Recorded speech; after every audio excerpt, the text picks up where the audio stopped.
एक समय की बात है। एक छोटा बच्चा था जिसका नाम छोटू था। छोटू बहुत ही चंचल और खुशमिजाज था। वह अपने गांव के पास के जंगल में खेलने के लिए रोज जाया करता था। एक दिन जब वह जंगल में खेल रहा था, उसने एक अजीब सी आवाज सुनी।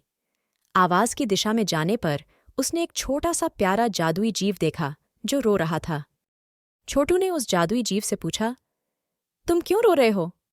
जादुई जीव ने जवाब दिया, मेरा नाम पिंकी है और मैं अपने घर का रास्ता भूल गया हूं।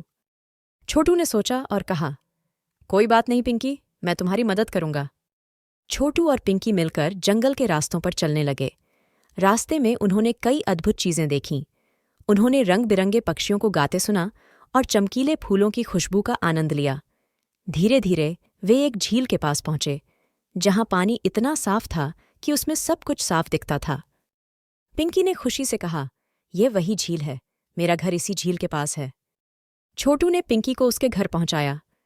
पिंकी के माता पिता बहुत खुश हुए और उन्होंने छोटू को धन्यवाद दिया।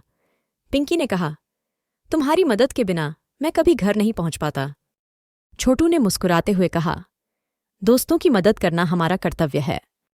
पिंकी ने अपने जादू से छोटू को एक चमकदार पत्थर दिया और कहा, जब भी तुम्हें मेरी जरूरत हो, इस पत्थर को पकड़कर मेरा नाम पुकारना, मैं तुरंत आ जाऊंगा। छोटू ने पत्थर को संभाल कर रखा और खुशी खुशी अपने घर लौट आया। उस दिन के बाद छोटू और पिंकी सच्चे दोस्त बन गए और वे हमेशा एक दूसरे की मदद करते रहे। इस तरह छोटू और पिंकी की दोस्ती की कहानी पूरे गांव में मशहूर हो गई और सभी बच्चे छोटू और पिंकी की तरह सच्चे दोस्त बनने की कोशिश करने लगे।